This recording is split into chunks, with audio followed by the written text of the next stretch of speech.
all for joining us today. And you're hearing a lot about critical race theory. We have an expert, someone who is at the point of the spear fighting against the imposition of critical race theory. Robin Steenman is our guest. She is a mom here in Williamson County and is leading the Moms for Liberty Williamson County chapter. She really has been dedicated to making certain that people realize what critical race theory is and how this affects our children. So, Robin, I am absolutely thrilled that you are joining us. So for those that are watching, just a quick overview. What is critical race theory when people hear this? Critical race theory, it's a subset of critical theory, which was devised by Marxists. So it is rooted in Marxism. And like Marxism, it seeks to divide up the country along racial lines.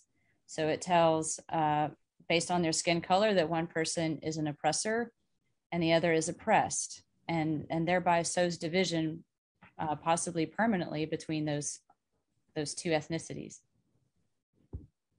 And I find it so troubling that our students would be taught to judge individuals by the color of their skin, not the content of their character, not the person whom they are, and that they would be taught to discriminate, that this would be a part of their teaching, that they should discriminate against people. And when you look at some of these lessons that are being taught through critical race theory, how did you start becoming aware of this? How did you look at it? And then what are you doing to dismantle it? Critical race theory has a lot of different names. When you hear social justice or culturally responsive teaching, but one of the biggest ones is diversity, equity, and inclusion. And that comes in the form not as curriculum, but as school policy. And we see that implemented in lots of companies as well, where it's wreaking havoc on the workforce and in the military. But that's where I started, is I saw the school district hire a diversity, equity, and inclusion consultancy to make policy recommendations for the 40,000 children in Williamson County. And I was educated on the subject enough to know that that is critical race theory and that it will lead us to dark places in Williamson County. So that's the line in the sand where I stepped up and said, this is not okay. I also recognize that the vast majority of parents in Williamson County were not aware what, and I'm just going to shorten diversity, equity, inclusion to DEI.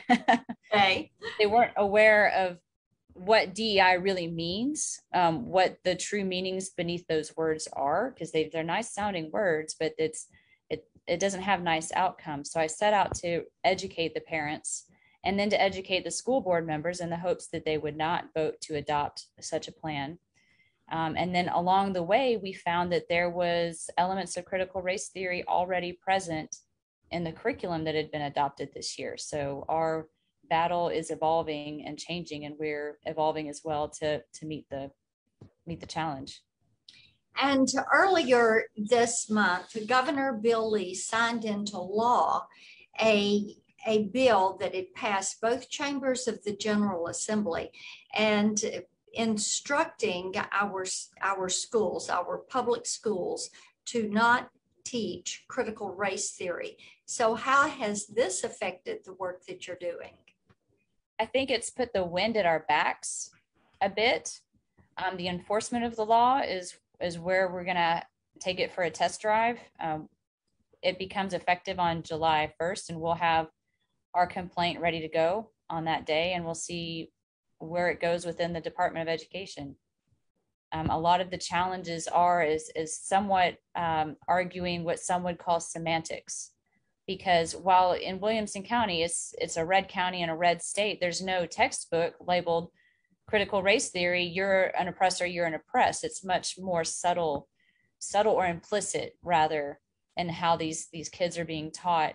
But when you marinate them in the idea of like white people are bad and that, you know, the colored people are oppressed, in so many different ways, day after day after day for 9 weeks, say, you'll know critical race theory by its fruits. And there's children in Williamson County who are ashamed of their skin color. They're ashamed to be white. They're ashamed to be half white.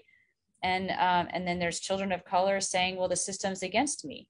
And that's starting in the 2nd grade. So, you'll know it by its fruits, and the fruits are here. And so it's important to continue this fight.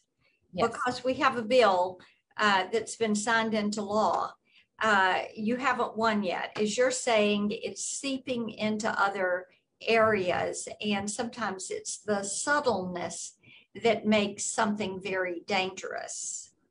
Yes. So what tipped us off was the 2nd grade civil rights module. And from January 4th to March 13th, every single day, the kids had 5 books, and it circled around injustice.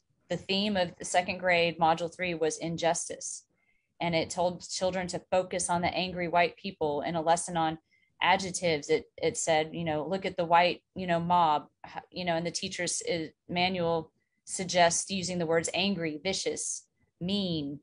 And so it's like day after day after day, the white people are bad. Focus on the angry white people. How does it make you feel? And this really is social emotional learning is the big underlying problem, with CRT really as the capstone in this one module. And like I said, that proof is in the pudding when the children have the exact same effect as separating them into 2 groups in the classroom and saying you're an oppressor and you're oppressed. The children, they get the message. They get the underlying message. Sure.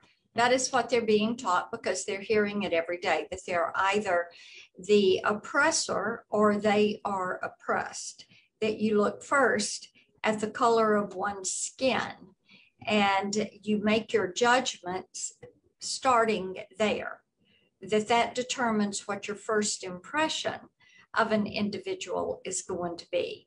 Well, here's a manifestation of that is one of these 2nd graders, the parents withdrew him from the school because of that module and put him in private. And they were reading one night about George Washington. And what did the child do? Identified George Washington by the color of his skin and not as the first president of the country or a leader in the Revolutionary War or a statesman. It was the color of his skin first and foremost. And that's tragedy. That is.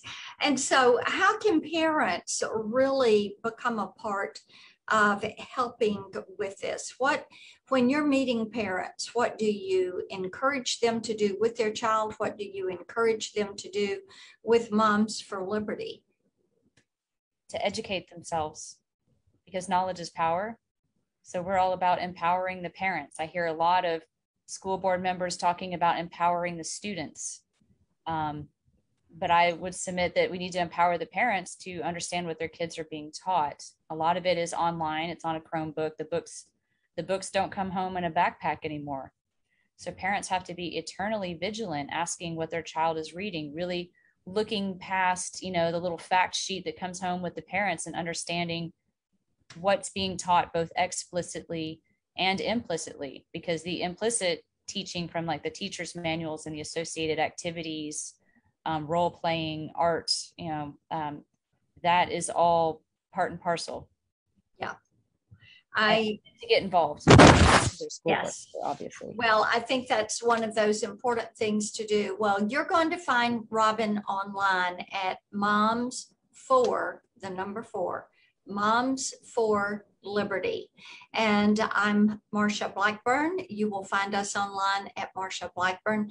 Thank you so much for joining us for